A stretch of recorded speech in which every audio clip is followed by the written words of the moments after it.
sisi hatutaki kuongeza gharama. Na sisi kwa kweli hatutaki kulazimishwa kujiunga na mtu yeyote, isipokuwa tunataka TRA pale. Mtu yeyote mwenye kutaka kujua taarifa zetu aende TRA, na kwa kweli watu tuliowapata tumejadili vya kutosha. POS ukienda madukani huyu unaikuta 600,000 700,000, lakini sisi ni 250. Alafu unalipa unapanga namna ya kulipa mara 3. Unaweza ukalipa kwa mkopo kwa kukatwa kwenye tiketi, unaweza ukailipa kwa cash, unaweza kukodishiwa. Ni vitu ambavyo kwa kweli mtu mwingine akipewa hawezi. Lakini pia kazi hii ikapewa mtu mmoja, hawezi kufundisha mpaka wilayani. Kwa sababu nia sisi tunataka mtu akipewa hii kazi isiwe maswali. Na mimi nasema inawezekana ikatokea kitu cha ajabu kweli. Unaweza ukashangaa Ubungo ile imetakata abiria akija anaingia kwenye gari. Toka vibanda huko vijijini huko. Kila mtu akija akate kwa simu yake kwa nini. Lakini jambo linapoanza litakuwa na shida kidogo. Niwaombe tu wamiliki, niwaombe abiria wote tujiandae kuingia kwenye mfumo huu sasa. Ni takwa la serikali, ni sheria, na sisi hatutaki kubishana na nchi. Kwa kweli sisi tunaingia. Ninawaona wenzangu wa malori wanapopata tabu. Gari inapakia mzigo hapo dukaini nusu, inasogea duka la pili inakamatwa, naambiwa risiti haikuja. Kwa hiyo sisi hatukungoja kulazimishwa, tumekimbia wenyewe. Mzee amesema hapa wamehangaika miaka 3, lakini niombe serikali, sisi ni wadau, tumeajiri watu. Waziri kwa nini, waziri wa fedha, waziri wa biashara, waziri wa mambo ya ndani, TAMISEMI hawatengenezi meza ya mzunguko tukazungumza ili watumishi wao walioko juu chini wakajua? Kuna watumishi walioko pale Sumatra, ukimwona hivi unasikia vibaya.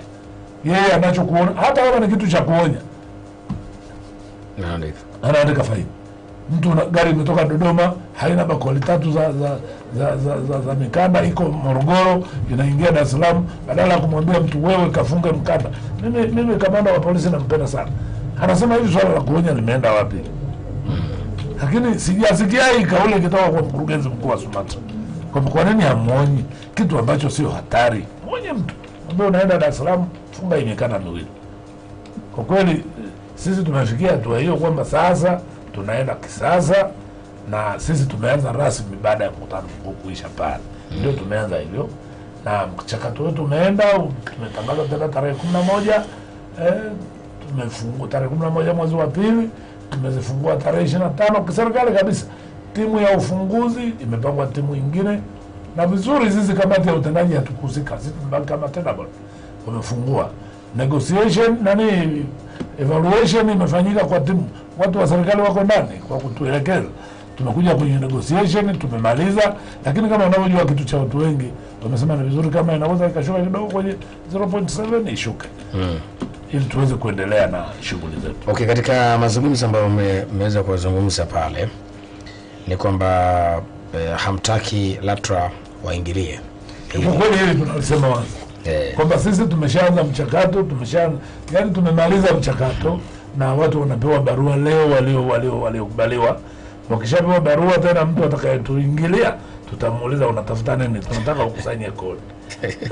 Sasa kama utatuingilia na tukiacha ikienda kule lazima pasenti zitakuwa za juu. Na sisi hatuhitaji hilo. Tangu waziri mkuu amesema tukakae mwezi wa 6, watu walikuwa kimya. Mpaka nikaanza kushambuliwa na mheshimiwa waziri kwamba ninyi hamtaki electronic ticket. Kumbe sio sisi. Sisi tulitaka tupate utaratibu mzuri.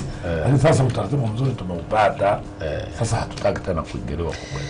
Haya, hao ni Taboa, chama cha umiliki wa mabasi ndio mikoani na nchi jirani, na walikuwa na mkutano wao mkuu, ilikuwa ni Jumamosi, na kuna maadhimio yao ambayo wameweza kuadhimia. Lakini kubwa zaidi pia waweza kujadili hili la swala la e-ticket, tiketi za electronic.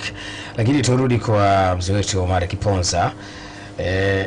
Hili la chombo kukamatwa kikipatikana kimebeba wahamiaji haramu, na taratibu inasema sheria ikipatikana kama chombo kimepatikana na hatia inataifishwa. Hili kama chama cha wasafirishaji nchini mnalichukuliaje hili, na nini mapendekezo yenu katika hili pengine, kwa sababu tayari sheria ipo hiyo? Kwa kusema kweli, ndugu mtangazaji, kwanza kabisa napenda nitoe pongezi za dhati kabisa kwa Mheshimiwa Waziri Mkuu alipokuwa katika ziara yake mkoa wa Tanga, siku chache zilizopita aligusia eneo hilo, na sisi kama wasafirishaji tulishukuru sana kuona kwamba kama hata Mheshimiwa Waziri Mkuu ameliona hilo na kulisemea. Ni wakati mwafaka na sisi pia kurudia tena kulisemea, kwa sababu mara nyingi tumekuwa tukilisemea lakini lilikuwa katika ile picha ambayo ina mtazamo hasi. Lakini katika hali ya kawaida Mheshimiwa Waziri Mkuu alielezea vizuri sana kwamba ni kwa namna gani vyombo vya serikali vya usalama, vya ulinzi na usalama vinavyoweza kuwa na vinavyoweza kufanya kazi kwa ufasaha zaidi katika eneo hilo. Alizungumzia pia kuhusu namna gani adha serikali inayoipata katika eneo zima hilo ambalo wakimbizi ambao hupitia katika nchi yetu kwenda kwa nchi za Msumbiji na Afrika Kusini. Sasa lakini kidogo sisi tulikuwa na maoni yetu kwamba jambo lile sisi kama wamiliki wa malori, nafikiri hata wenzetu wa mabasi kwa Bwana Mruto hapa, kwa namna yoyote ile hatushiriki katika biashara ile haramu. Gari yangu imekushapakia mzigo, ina nyaraka kabisa zinazoonyesha mzigo ule ni wa aina gani na unakwenda wapi, na dereva zile nyaraka anazo katika gari kwamba zinaonyesha kabisa mzigo unakwenda wapi. Lakini katika hali isiyokuwa ya kawaida, gari la kusimamishwa kwenye kizuizi inakutwa na watu ambao sio raia, ambao tunawaita wahamiaji haramu, 5, 6, 7. Yule dereva kawaficha katika ile kabini yake ya gari, au labda sehemu nyingine yoyote ile, chini ya uvungu wa gari, nyuma ya bodi au vyovyote vile. Gari lile linachukuliwa, au kwenye basi unakuta wamepandishwa wale, wamewekwa mwisho kabisa kule kwenye basi, halafu wanaambiwa wainamishe vichwa namna hii wanapoona wamefika kwenye road block. Sasa unamkamata dereva na kondakta wake au dereva na tambeo wake katika lori, wamepakia watu wale, halafu unanihusisha mimi, haingii akilini hata kidogo. Ni kwamba ni wale watu ambao nimewatuma mimi kuendesha lile gari. Ngoja nikwambie kitu kimoja, lile basi, lile lori likisha toka katika maeneo yako, kwa maana ya yadi au nyumbani kwako, wewe una yadi unalipaki lile, likaenda stendi likapakia abiria, likaenda boda likapakia mzigo kwa ajili ya safari, mimi mmiliki si langu tena lile gari, linakuwa langu kwa kumiliki zile nyaraka tu. Lakini likiwa safarini, mmiliki ni yule dereva.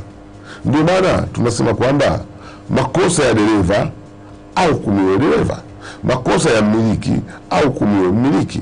Ushahidi tayari upo, abiria ana tiketi inamuonyesha anatoka Dar es Salaam kwenda Iringa, lakini kuna mwingine mle ndani ambaye si raia, hana tiketi, hana chochote, unamhusisha Bwana Mruto. Dereva ana consignment note zinaonyesha kabisa ile gari linapeleka mzigo Lusaka, Zambia, Ndola au Lubumbashi, na anazo nyaraka. Unamkuta mkimbizi mle au wakimbizi wawili, 3, 4, unamhusisha Bwana Kiponza kwamba ameshirikiana na dereva. Sio haki hata kidogo. Na kibaya zaidi, lile basi au lile lori linakwenda police station. Utaratibu wa kisheria unaanza, dereva anawekwa mahabusu. Kuna sheria inasema kwamba baada ya saa 24 mtu afikishwe mahakamani au saa 48, kinyume cha hivyo apate dhamana. Huyu dereva anafikishwa kituoni, anakaa huo muda wa kisheria, anawekewa dhamana, anakwenda mahakamani, ndugu zake wanamwekea dhamana, anarudi mtaani. Lori yangu, basi langu linabakia kituo cha polisi mpaka isiishe. Hivi ninavyoelezea, na mmoja wa wanachama wangu mimi ambaye lori lake hivi sasa hivi lina miezi 18 ndio kituo cha polisi kwa tatizo hilo la wakimbizi. Sasa unanihusisha mimi katika biashara ambayo sihusiki kwa namna yoyote ile. Hata katika mazingira ya kawaida ukiyachunguza, simo katika biashara ile. Siwezi nikampakia mimi mkimbizi anipe $100 na gari langu lina mzigo ambao mimi nitapata $3,000, $4,000 nitakapofika Lusaka. Kwa hiyo tunaiomba serikali na kupitia kauli hiyo ya Waziri Mkuu, hizi sheria ziangaliwe na kila mtu abebe mzigo wake, kama alivyokuwa anazungumza ndugu yangu Mruto hapa. Gari la kutwa Morogoro, mkanda mmoja au miwili mikatika, na IGP Siro hata wiki mbili zijazopita alizungumzia hilo kwa vijana hawa wa usalama barabarani, kwamba kuna makosa mengine mtu anahitaji kuonywa, na akionywa anakuwa balozi mzuri zaidi katika utekelezaji wa hiyo sheria kuliko ukimwadhibu. kwa sababu unamwadhibu katika kosa ambalo linarekebishika na halikufanyika kwa makusudi. Kuna makosa ya makusudi. Dereva amepita zebra, dereva kibao cha mwendo kasi kinasema aende kilomita 50, ana kilomita 80, ni yako wazi kabisa, huyu mtu anapaswa kuadhibiwa. Lakini kuna makosa ya kuelimishana ambao unamwelimisha mtu na analielewa na anakuwa mwangalifu zaidi katika utekelezaji wa sheria. Lakini unakuta kwamba hawa ndugu zetu wanatuangushia sisi, tunaita gari bovu. Unanishtaki mimi na dereva tumepakia wakimbizi, mimi niko Dar es Salaam, gari limekamatwa na wakimbizi Mbozi Vwawa kule, au limekamatwa Igawa au Makambako, inakuwaje? Kwa hiyo bado tunasisitiza kwamba sisi kama wamiliki hatuhusiki hata kidogo kwa namna yoyote ile katika biashara hii haramu, iwe ya kupakia vipodozi, iwe ya kupakia wakimbizi wahamiaji haramu, iwe ya kufanya uhalifu wa aina nyingine yoyote ile, hatuhusiki hata kidogo. Lakini mamlaka za serikali zina mekanizmu inayofanya kazi. Watu wa polisi wanafanya kazi vizuri, watu wa PCCB wanafanya kazi vizuri, na kadhalika na kadhalika, wanafanya uchunguzi wao. Unapofika pale inaonekana mmiliki ameshiriki kweli, sisi hatuna tatizo katika hilo, apeleke mahakamani na sheria ichukue mkondo wake. Lakini unanipeleka mimi unakwenda kufanya uchunguzi na gari langu, wakati mimi natakiwa kuwa shahidi upande wa serikali. Unakuwa shahidi vipi? Mimi nathibitisha kwamba basi langu lilipakia abiria 60 na tiketi zangu hizi hapa zinaonyesha wanakwenda Dar es Salaam. Nyinyi mlikuta watu 67 mle, mimi sijapakia watu 67 mle, maki kuna wakimbizi 7 wamechukuliwa mle. Gari langu mimi limepakia mbolea, linakwenda Ndola, na nyaraka ziko pale zinaonyesha tani 28 dereva anazo. Kwenye zile nyaraka hakuna sehemu ambayo inaonyesha kuna wakimbizi 7 nimewapakia mle, wamenipa dola 100, dola 700, hakuna. Sasa inakuwaje? Kwa tunafikiria kwamba katika hatua hii iliyofika, na wenzetu wa serikali wakishaliona hilo, wajaribu kutenganisha haya makosa.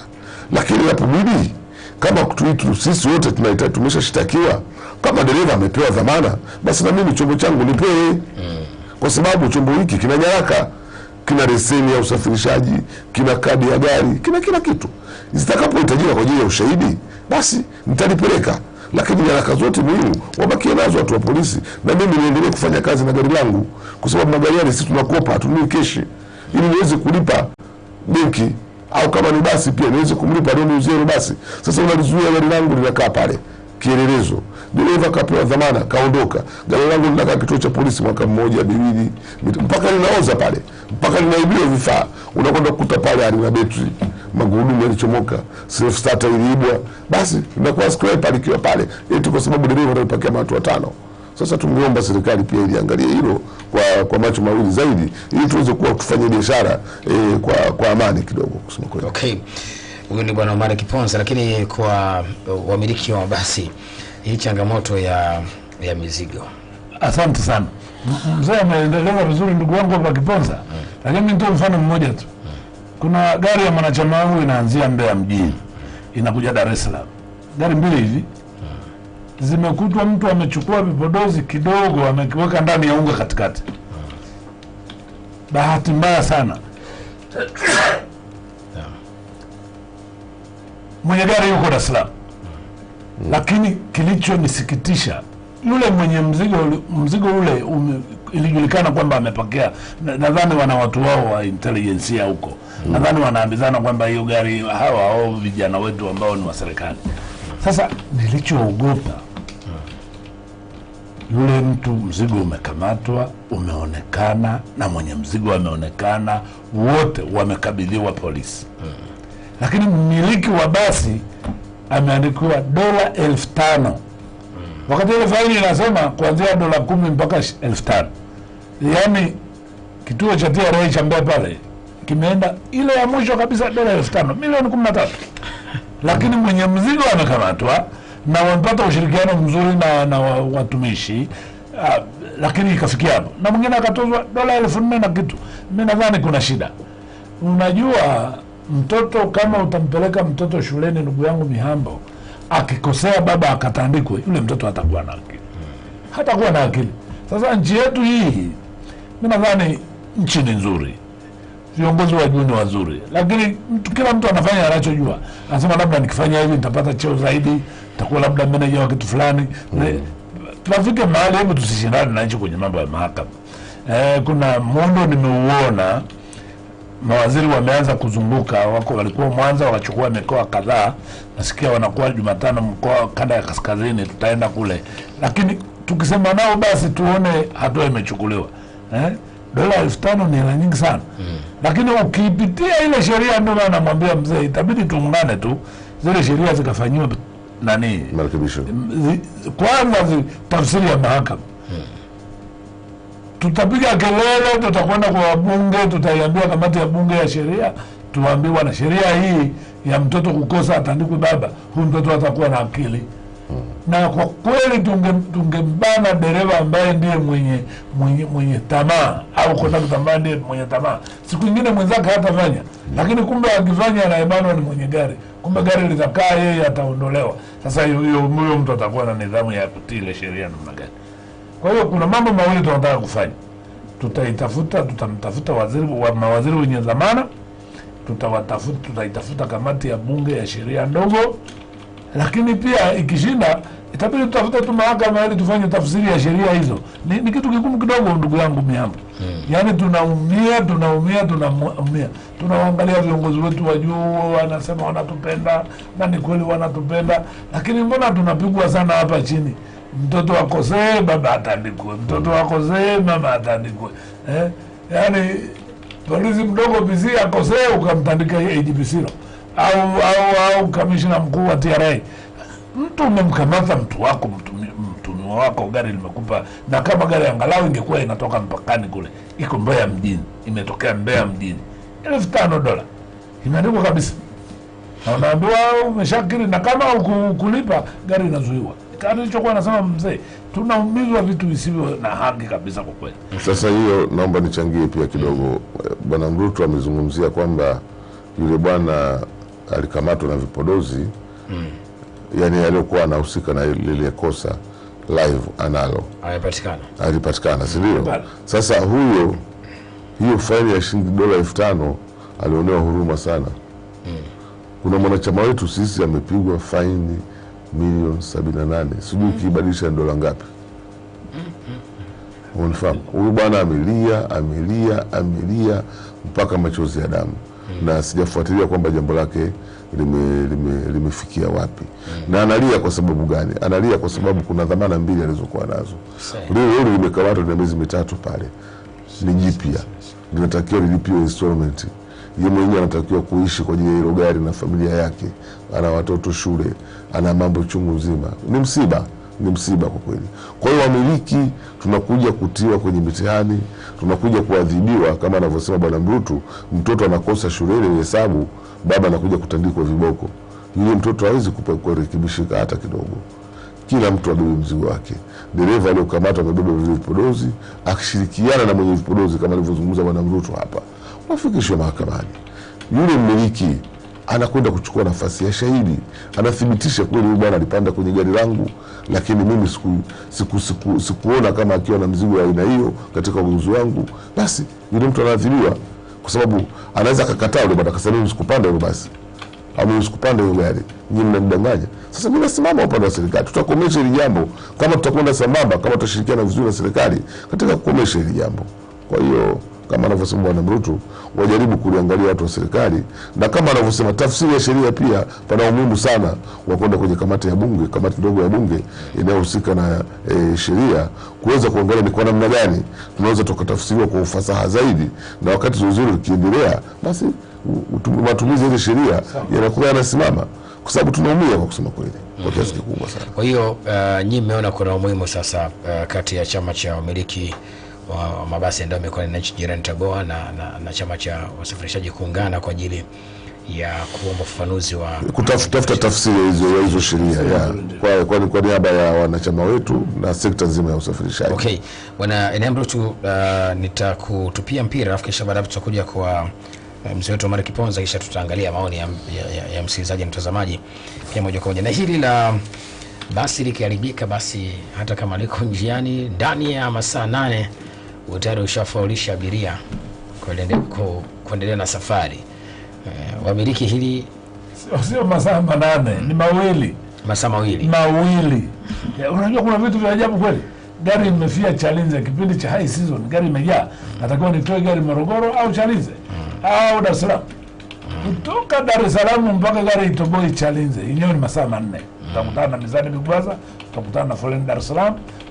Yani kweli tuna kazi ngumu tunajaribu kuifanya, lakini ndio maana nikasema pakifika mahali kwani tukasema hatuiwezi, kwani kuna ugumu gani? Labda vyombo hivi vya LATRA vina uwezo wa kusafirisha. Na mimi nimwambie waziri mwenye dhamana tu, ndugu yangu, rafiki yangu Kamwele, hebu kabla hajasaini kanuni aone yale mambo muhimu. Masaa 2 gari iwe imefika pale, alafu unaambiwa ubadilishe dereva masaa 8 kutoka Dar es Salaam mpaka Chalinze yenyewe gari inaweza kutumia masaa 5. Inategemea Ubungo imetolewa saa ngapi, imefika foleni imekuta kiasi gani, kwenye mizani kuna shida gani. Sisi kwenye maoni tulisema iende kwa kilomita. Hapa Dar es Salaam Kilimanjaro kuna kilomita 500. Sasa ukitafuta masaa sana na gari iko Mwanga, inatakuwa pale dereva apige chini upakie dereva mwingine. Hivi kweli kazi tutaiweza kweli? Yani tunatungiwa vitu vya ajabu kweli. Yani swala la kufaulisha, swala la kubadilisha madereva, hakuna mtu anayekataa kwamba gari haitaharibika. Lakini siku hizi gari tu hata kama ni washeli ya kuweka, abiria wakiteremka chini tayari wampiga simu Sumatra, polisi, kelele nchi nzima. Kwa hiyo unaona kama yani kazi inafika mahali tunataka kuiona ni ngumu. Lakini kwa sababu tuko kwenye hatua hizi za kukutana na mawaziri, tutawaambia haya maoni tunatoa, mnapeleka kweli. Lakini hata wakati tunatoa maoni ya usafirishaji patakiwa pakae mtu pale ambaye ni mwenyekiti ambaye alihusika na LATRA. Lakini siku hizi unamkuta katibu mkuu ndiye aliyeka hapa ndiye anachukua maoni. Na mimi naamini maoni hayaendi yale. Mimi nataka niseme haya. Maoni yale hayaendi kuchambuliwa, kwa sababu kama yangechambuliwa kwa kweli kikundani yasingerudi kama yalivyo. Masaa 2 unafanyaje? Gari kama halikutoka kituoni pale lipo baada ya lisali moja urudishe hela zote. Pale Ubungo siku ya ukaguzi gari ya saa 12 inatoka saa 1 na hivi kosa langu au kosa la ukaguzi. Kwa kweli hizi nchi yetu hii ni nzuri. Rais wetu mzuri uko juu na baadhi ya mawaziri wazuri, lakini nao mawaziri ndio wanasaini zile kanuni. Lakini wanaotengeneza vitu watu wa chini. Hata mambo ya TRA na nini. Kwa nini tukomoane? Kwa nini tusionekane kama tunataka yani kazi ile ambayo sisi mashirika wameshindwa ndio tunaifanya, lakini tunaonekana kama tunapata faida kubwa pale. Kama mzee anasema mtu milioni 78. Jamani, hata dola 5,000 kwa dunia leo, mzunguko mdogo wa fedha. Hii kitu hii haiwezekani. Sisi tunasema haiwezekani, lakini mimi nadhani tutajenga umoja. Kuna TATI, kuna TATOA, kuna TAMSTOA, kuna TABOA, kuna vyama vya mikoani. Lazima tukae pamoja, viongozi hata wenye viti na makatibu tu, tutengeneze kitu kimoja ambacho hiki tutapeleka kwa mawaziri kwamba ninyi hapa ndio tatizo, mnasainiki hizi sheria. Mbona vile vitu common hamkupitia? Mbona hatulalamiki sheria zingine? Okay. Bwana Omar Kiponza, wanachama wako ni kitu gani ambacho wanalalamika nacho sana kwa sasa? Kwa kusema kweli mengi yanayolalamikiwa ni hayo tu ya kila siku ambayo wanapata hizo changamoto mbalimbali ambazo nyingi tumezizungumza hapa, na labda usumbufu wa kwenye mizani kama leo. Unajua, ngoja nieleze kitu kimoja. Bwana Mrutu nafikiri kidogo kuna jambo moja amelizungumzia hapa, hakuliendea kwa undani. Katika hali ya kawaida, wale wenzetu kule kwenye nchi zilizoendelea, hulioni basi likiingia mzani. Kwa sababu basi linaingia mzani kwa vipi? Limepakia abiria. Ile chemba ya kutunza mzigo kule chini ni ndogo sana. Uwezekano wa basi kuzidisha mzigo haupo. Kwa hiyo hata mwendo wa safari yenyewe unakuwa mzito wa mabasi. Unachukua masaa 4 Dar es Salaam Chalinze, ambapo utakiwa uchukue masaa 2 au masaa 2.5. Umefahamu? Pamoja na kwamba walitoa advantage ya kusema kwamba unapokuta foleni kwenye mzani mabasi yaanze kwanza alafu magari mengine. Mimi nafikiri hiyo pia serikali ingeliangalia isaidii. Lakini vile vile kwa magari yanayorudi tupu ambao hayana mizigo, unakuta pia wakati mwingine yanalazimishwa kuingia kwenye mzani yapime. Ni ucheleweshaji wa safari na tunaita mzunguko. Gari ambalo linasafiri kutoka Tunduma likiwa tupu linakuja kuwahi bandarini kuchukua mzigo, lingesafiri kwa masaa 15 au 16, linasafiri kwa siku 3. Unakuta sehemu nyingine mzani umeharibika au umekuwa mbovu. mambo kadhaa. Kwa hiyo kuna mambo mengi ambayo yanasababishwa na ucheleweshaji wa safari pasipokuwa na sababu yoyote ile. Mimi eneo hili hivi Bwana Mrutu, kule Kenya mabasi yanapima mzani? Hapana, sijawahi kuona. Zambia mimi naona kwa macho yangu, sijawahi kuona basi likiingia mzani. Sasa hapa kwetu hata sijui kama anavyosema Bwana Mrutu, hawa maafisa ambao wako chini kidogo wanaoandaa hizi sheria, wakati mwingine nafikiri wanazifanya kwa kukomoa. Lakini unapokomoa unamuumiza nani? Unamuumiza mwananchi.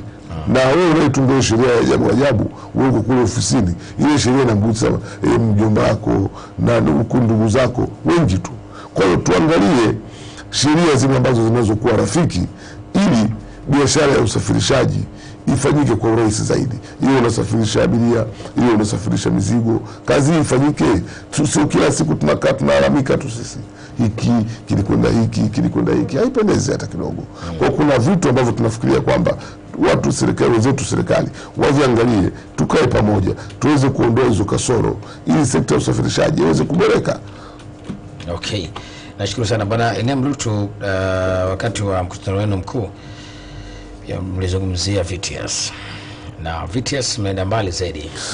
Kuna mjumbe yule ni mwekazini na msaidizi Bwana Isa Senki akasema pia na wewe ukazungumza, mmependekeza wengine huu mfumo wa VTS sasa. Sio gari tu ilize alama, lakini hata ikate mafuta basi.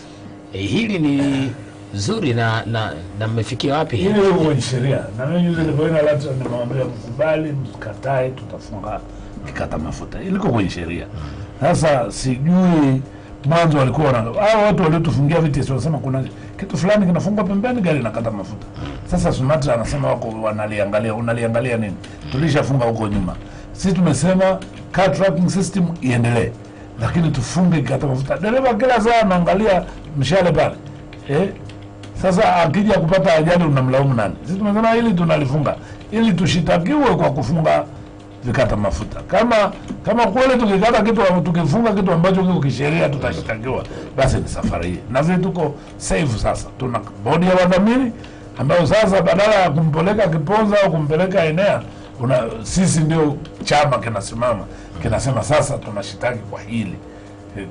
Tukizuiwa tu tunasema hapa sasa tunasimama. Kwa kweli ninasema tuko vizuri. Huko nyuma tulikuwa ovyo kidogo, lakini sasa tuko vizuri. Kwa hiyo tumekwenda tumewaambia sasa tunafunga, na tutawaandikia barua rasmi kwamba tumeamua kufunga kikata mafuta, na tutaomba majibu isizidi siku 7 kwamba ndio au hapana. Akinyamaza ni jibu kwamba tutafunga, akikataa tutafunga. Kwa hiyo kiko kisheria, kiko kwenye Traffic Act. Okay. Na la mwisho kwako kwa dakika hii moja, mlisema kwamba kidogo LATRA nao pia sasa hivi wana changamoto ya kuwapiga faini. Unajua mfumo wa sheria faini zao zinaumiza kiukweli. Hoja sio kuumiza. Hoja ni kwa nini kama faini hii iko kwenye Wizara ya Mambo ya Ndani, kwa nini iwe tena uchukuzi? Kwa nini watu wanang'ang'ania sheria hizi? Mimi nikaingia nao nikasema labda ili gawio, ili kila mkurugenzi fulani anataka apeleke nyingi ili kila mtu afurahi. Lakini kwa kweli kwa njia hiyo, kwa nini contradiction ya sheria inakuwa kiasi hiki? Kwa nini mambo ya ndani wasikae wakasema hizi za mambo ya ndani, hizi za uchukuzi? Serikali moja tunapambana, na Mheshimiwa Rais amesema sana, lakini sijui kama, nadhani na kazi nyingi zimekuwa nyingi, lakini itabidi siku moja tutakapofikia hatua ya uzinduzi wa mambo ya electronic ticket, tutataka tumwalike rais aje tumwambie sasa matatizo yetu, kwa sababu akisimama pale msemaji wa wamiliki ni mimi, nitamwambia yote yanayotusibu, swala la VTS, swala la hizi sheria za kutukandamiza, swala la mambo mengi tu. Sasa hatujapata nafasi ya kusema naye vizuri. Inawezekana saa nyingine inapelekewa sheria mzee wa watu, kazi ni nyingi, hawezi kupitia ndani. Wale wasaidizi wake, hebu wamsaidie rais. Wasaidizi wa mawaziri, hebu wasaidie mawaziri. Hatutafika hapa mahali tunapotaka kufika. Bwana Omari Kiponza, kwa dakika moja tuhitimishe tafadhali, karibu. Mimi ningependa kusisitiza tu kwamba unajua tunapokuwa tumealikwa na vyombo hivi vya habari kwa ajili ya kutoa maoni yetu, nia na madhumuni ni kwamba yale ambayo yanatusibu yafanyiwe kazi na mamlaka zinazohusika. Ningeomba tu kusisitiza kwamba tungeomba kwa kupitia majukwaa haya ambayo tunazungumzia changamoto zetu, wenzetu watusikie, wazielewe na tukae pamoja tuzirekebishe, tuweze kuboresha sekta. Manake inakuwa haina maana kila siku mzee Mrutu yuko hapa kwenye chombo cha habari, mimi niko hapa nalalamikia jambo hilo bado hayafanyiki kazi. Tunaomba kwamba tunapokuwa tunazungumza jambo hili, hata manake sio lazima kila mara sisi tu ndio tuwaite, hata wao pia watuite, LATRA watuite, mamlaka ya mapato watuite, tukae pamoja. Lakini sio kila mara zote tunalalamika, unakuta mwaka mzima tunazungumzia kasoro moja ambayo inakuwa haifanyiki kazi. Tunazomba mamlaka zinazohusika tunapokuwa tunazungumzia mambo haya, pamoja na kwamba huwa tunawaandikia na kila kitu, lakini kukutana mara kwa mara na kuzipitia hizo changamoto inakuwa inapendeza zaidi, ili tuweze kufanya nchi yetu iwe salama zaidi. Okay, nashukuru sana. Haya, mtazamaji wa Capital TV, na hapa tuliko naye Mrutu. Kwa hiyo Mrutu, ukitoka hapo unaenda kwenye kikao? Ndio. Baada ya kikao cha leo tunaendelea sasa na shughuli na mchakato wa electronic. Okay. Ndugu zetu wa EFD wao wanasema bado kwa changamoto zake ambazo bado tunazo kidogo, tunakwenda hivyo, hatujakataa utekelezaji, tunatekeleza, lakini tulikuwa tunaomba kwamba kile ambacho tunakisema kwamba tukae tuna pamoja tuangalie namna ya kuboresha, tungeomba iwe hivyo. Wenzetu tukae nao pamoja, tuone kwa namna gani tunaweza kuboresha ili mfumo huo uweze kufanya kazi vizuri zaidi. Okay, asante sana mtazamaji wa Capital TV, na tulikuwa pamoja toka pale 11 kamili alfajiri hadi muda sasa. Letera yako hapa kwa ajili ya kukupa raha kuanzia mida mpaka 3 kamili za mpaka 7 kamili za mchana. Nitakuwa santini meko mihambo. Nashukuru sana Anita Pesa Mbili, dada mchanganya picha na dada hodari kweli Miss Producer kwa pamoja nami, nafsi leo kutunganisha akiwa nyuma kamera. Nashukuru pia mwanamisi Jembe dada wa Simba Damdam. Tulikuwa naye hapa Mrutu, katibu mkuu wa Tabora, lakini pia tulikuwa nao Mari Kiponza, makamu rais wa chama cha usafirishaji nchini Tanzania. Siku njema, bye bye.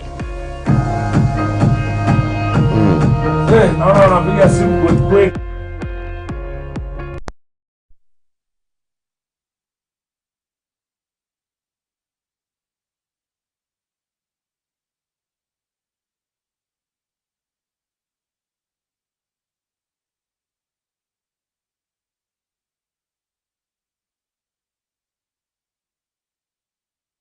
Diamonds are forever, they won't leave in the night. I've no fear that they might desert me.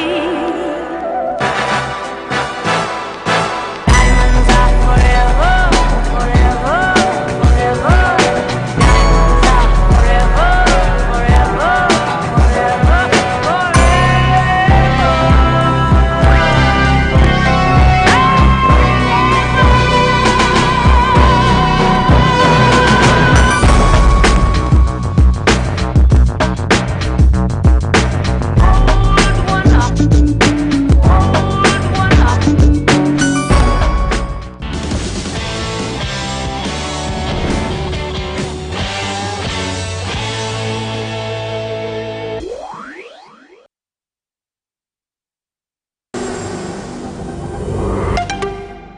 Can you spot the fake?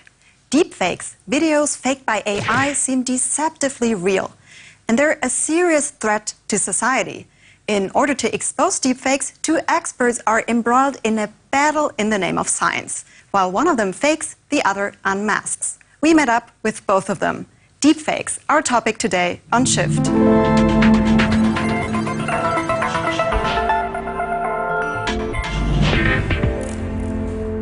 Some deepfakes are funny, others are really mean.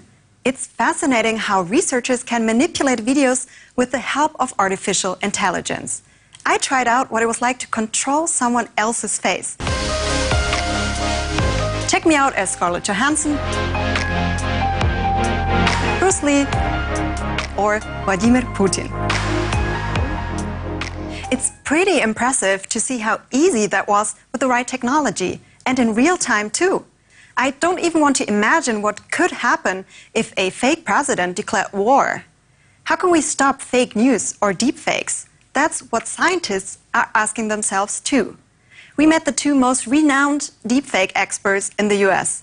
Their academic competition is advancing research on the issue.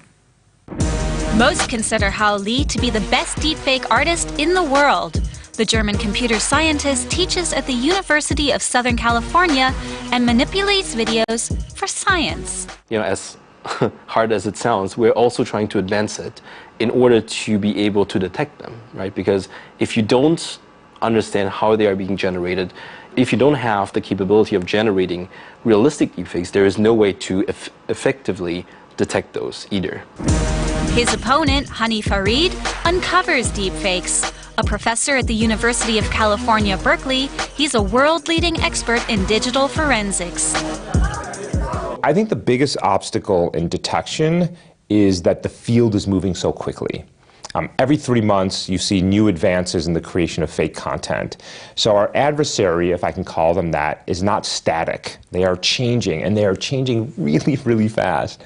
So we start developing these new forensic technology, and all of a sudden there's a whole new way of creating deep fakes, and now we have to worry about that as well. It's crazy to see how quickly this technology is advancing. We're used to it from photos. Technically, we're all able to alter them at home with basic software. But videos? A few years ago, moving images were proof that something had really happened. Deepfakes have taken this to another level. There's growing fear that wrong information is circulating without anyone noticing, especially when it comes to big events like the US presidential elections. Whether it's photos or videos, fake news isn't new, but it's getting better, as both experts warn. We've always had fake news from the day of the printing press being developed. But here's the difference. What's new here is not we can create fake news, we can create fake images, we can create fake videos. What's new here is the sophistication with which we can do it, the democratization of access, so almost anybody on the internet can do it. But here's the real issue: instant global publication. The most scary thing is that it feels like you're stealing someone's identity, and you can put anything you want into their mouth and you can make them do whatever you want. So far, deepfake technology is used mainly for one purpose: porn. One study shows that this amounts to 96% of the deepfakes online today. Stars like Emma Watson and Scarlett Johansson were some of the first prominent victims. Their faces were superimposed onto pornographic videos with the help of AI. A program enabling such fakes was first uploaded to the online forum Reddit. The anonymous user called Deepfakes was quickly banned. But other users took over his software's code and kept expanding it. Today, similar software is still freely available online. The name is a combination of deep, as in deep learning technology, and fake. But how exactly do deepfakes work? How hard is it to make them look real? Deepfake expert Hao Li explained it to me in Los Angeles. Many deepfakes are based on so-called GANs, algorithms that are unsupervised, meaning they learn without human guidance. Instead, they're trained with raw data, real photos, for example. You're not modeling anything, you're just collecting a bunch of faces. All you need is to make sure they're aligned like this, and you crop the face right. And manually you would try to make sure that there's a balanced set of different lighting conditions, different expressions, and it just learns it by itself. This is what is so powerful about these deep learning-based approaches. The novelty in this approach is that two algorithms work together. One generates and the other checks. Almost like Hao Li and Hani Farid. It's like an arms race, right? You have a generator that tries to generate some images. In the beginning, it's just like some random pixels. But then what you try to do is you tell, instead of telling it where to improve, like traditional supervised learning, you just tell it, no, it's not good enough. So you would improve again until you would fool the discriminator, so that the discriminator can't tell anymore what a difference is, and then it self-improves. The algorithms work on their own, without human assistance. I am so excited to live in the White House. This 1 minute long video took 4 days to make. It's a deep fake generated by Hao Li and his team. To create it, they use face swap technology on videos of comedians imitating US politicians. We have got some of the biggest performers. For this deep fake, the algorithms were fed 5,000 images. But there's no secret recipe for the perfect deep fake yet. sometimes we don't know why we add more data and it gets worse. So there's a little bit of black magic and, cooking over there. We've all got photos on social media, right? I think it's pretty scary to think that somebody could use my pictures to make a fake video of me. That's why methods to flag deepfakes quickly and reliably are becoming more and more important. Tech giants like Facebook and Microsoft have launched the Deepfake Detection Challenge with a prize of nearly €1 million. Here at DW, we've developed a verification program, Truly Media, which can help analyze digital content. There's also a number of specialized startups on the issue. Hani Farid is an expert in digital forensics. He uses Hao Li's deepfakes to fine-tune his verification programs. And he's always on the lookout for the best way to use AI. The AI approach is exactly what you think it is. You get a bunch of real videos, you get a bunch of fake videos, and you teach a machine learning system to tell the difference. But that's a sensitive subject. Since deepfakes are also created with machine learning, a detection tool could just as well be used to generate better fakes. But Hani Farid goes beyond the ordinary approach. Instead of just relying on AI, he and his team analyze videos to identify people's unique facial features. We try to understand, how do people move? How does the mouth move? How does the expressions change? In part because we think that those are properties of the video that the machine learning can't currently analyze, and that means we're less vulnerable to counterattack. So anytime you build forensic techniques, you always have to ask yourself, how will this be used to make better fakes? This grid visualizes aspects such as head movement, line of vision, and facial expressions. In order to spot differences, Hani Farid compares a real video with a video that was possibly altered. This method detects about 96% of faked footage. One possible use for this might be to integrate detection software into social networks' algorithms in the future. Google has already provided scientists with some 3,000 manipulated videos to help improve deepfake detectors. To make these 3,000 videos, Google employed 28 actors and then manipulated the images with algorithms. So tech giants seem to be taking deepfakes very seriously. And it's no surprise. Experts predict the damage caused by